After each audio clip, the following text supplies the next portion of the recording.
Ramjilal news, आवाज हिंदुस्तान की। अलीगढ़ जा रहे रामजीलाल सुमन हाउस अरेस्ट। आगरा में सपा सांसद के घर के बाहर फोर्स तैनात। कार्यकर्ताओं के साथ धरने पर बैठे आगरा में सपा सांसद रामजीलाल सुमन को पुलिस ने हाउस अरेस्ट कर लिया है।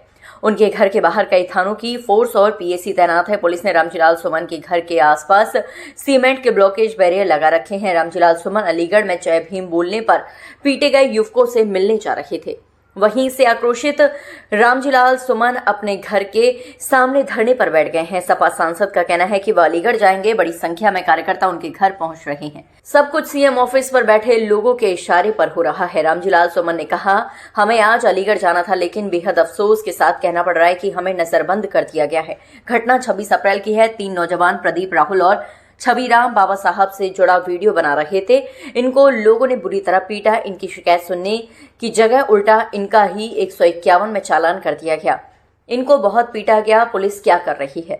आपको याद है जब हम बुलंदशहर जा रहे थे तब हम पर हमला हुआ था। यूपी के हालात बस से बदतर हैं। अब सब कुछ सीएम ऑफिस में बैठे लोगों के इशारे पर हो रहा है। राज्यसभा सांसद रामजीलाल सुमन का घर हरिपर्वत थाने से 500 मीटर दूर है। इस पूरे रास्ते को पुलिस, पीएसी और रैपिड एक्शन फोर्स ने घेरे में ले रखा है। पुलिस सपा सांसद के घर आने जाने वालों का रिकॉर्ड दर्ज कर रही है।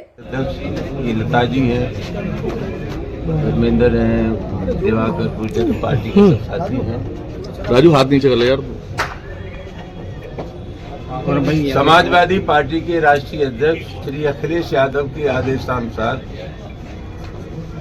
हमें आज अलीगढ़ जाना था, लेकिन मुझे बेहद अफसोस के साथ कहना पड़ता है कि सुरक्षा के नाम पर हमें नजरबंद कर दिया गया है। हमारी जो गतिविधियां थी बाहर जाने की, लोगों के दुख में शरीक होने की, लोगों के पास जाने की, वेदना व्यक्त करने की, उन सब चीजों पर विराम लगा दिया है। और यही वजह है कि आज जानबूझ करके हमें अलीगढ़ नहीं जाने दिया जा रहा है। घटना 26 अप्रैल की है। 3 नौजवान प्रदीप, राहुल और छबीराम ये वीडियो बना रहे थे बाबा साहब डॉक्टर अम्बेडकर से संबंधित। इनको लोगों ने पीटा, बुरी तरह पीटा। इसका वीडियो इनकी तरफ से प्राथमिकी दर्ज की जाती, उल्टे उनको 1 से 51 में चालान कर दिया गया। इनकी बेशुमार पिटाई हुई, नंगा किया गया, पूरे शरीर पे निशान है, जख्म है। तो एक तो सबसे महत्वपूर्ण घटना यह है कि जो पीड़ित है उन्हीं के साथ नाइंसाफी की जा रही है। और एक बाढ़ सी आ गई है उत्तर प्रदेश में दलितों के खिलाफ अत्याचार की। आप लोग जानते हैं कि हम 27 तारीख को बुलंदशहर जा रहे थे और गवाना चेक पोस्ट पे हमारी गाड़ियां रोक ली गई है। हमें नहीं जाने दिया बुलंदशहर। वहाँ भी एक सुनहरा गांव में पीड़ित दलित परिवार से हम लोग मिलना चाहते थे और उससे टोल से 3 मीटर पहले हमारे साथियों के ऊपर, हमारे ऊपर प्राण घातक हमला किया। वहाँ पुलिस ने कहा कि बहुत सख्त कार्रवाई होगी, लेकिन कुछ लोगों को, 3-4 लोगों को 1 से 51 में पकड़ करके इनको तत्काल छोड़ दिया गया। अपराधियों के साथ बिल्कुल मेहमानों जैसा व्यवहार हो रहा है। हमें प्रतिपक्ष का भी अनुभव है और सरकार का भी अनुभव है। सबसे अहम सवाल ये है कि जितनी ताबड़तोड़ घटनाएं हुई उनके खिलाफ अगर कहीं से प्रभावी कार्रवाई कर दी जाती तो एक मनोवैज्ञानिक प्रभाव पड़ता खुराफात करने वालों पर, अपराधियों पर। लेकिन कहीं से भी कोई कठोर कार्रवाई नहीं हुई। और मुझे ऐसा लगता है कि जिले की जो सरकार है, जिले के जो अधिकारी हैं, उनकी अपनी मजबूरियां हैं। इन समस्त गतिविधियों का संचालन मुख्यमंत्री कार्यालय से हो रहा है। दोस्तों, आप जानते हैं कि उत्तर प्रदेश में वहां के मुख्यमंत्री जी ने ऐलान किया है कि साहब बिल्कुल चैन है, रामराज आ रहा है उत्तर प्रदेश में। हम समाजवादी पार्टी के कार्यकर्ता हैं और जनता है। जनतंत्र में जनता सरकार भोगती है और जनता ही सरकार को बनाती है। उत्तर प्रदेश की स्थिति ठीक नहीं है और मैं समझता हूं हम लोगों का जो आकलन है उससे ज्यादा सटीक और सही आकलन सुप्रीम कोर्ट का है, जिसने टिप्पणी की है कि उत्तर प्रदेश की स्थिति बद से बदतर है। तो कुल मिलाकर के अपराधियों के हौसले बुलंद हैं। ये जनतंत्र की हत्या है। समाजवादी पार्टी के लोग मिलना चाहते हैं, जो पीड़ित लोग हैं। जानबूझ करके हमें गिरफ्तार कर लिया गया या रोक लिया गया है और एक नोटिस हमें थमा दिया गया है कि वहाँ अनुमति नहीं है आपके जाने की, लिहाजा आप लोग नहीं जा सकते।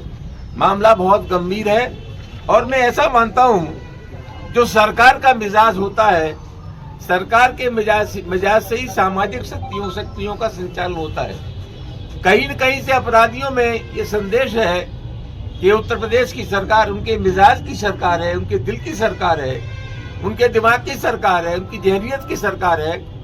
सरकारी संरक्षण प्राप्त है अपराधियों को, इसलिए ताबड़तोड़ घटनाएं हो रही हैं। हम डंके की चोट कहना चाहते हैं। प्रशासन हमें कितना भी रोके, लेकिन कमजोर वर्गों की, पिछड़ों की, दलितों की, अकलियत की और पीडीए की लोगों की हिमायत करने से दुनिया की कोई ताकत हमें रोक नहीं सकती।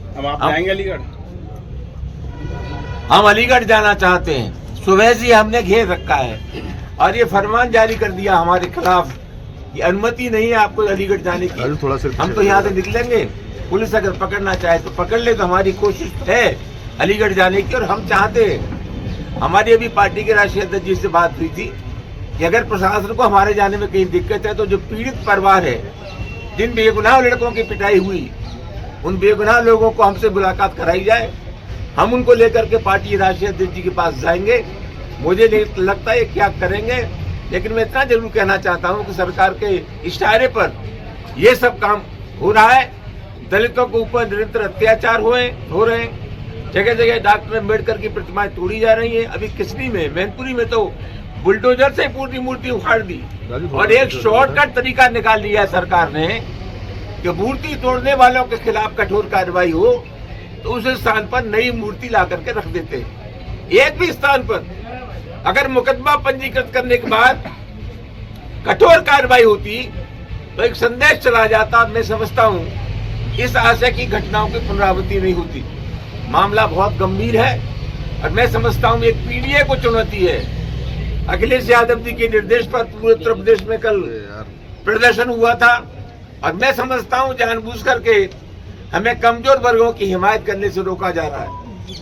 आप लोगों से आग्रह है कि इस प्रकार की जो चीजें पनप रही हैं, इस प्रकार का जो तानाशाही आचरण है, हम आपसे भी अपेक्षा करेंगे इस तानाशाही आचरण के खिलाफ आप हमारी मदद करें।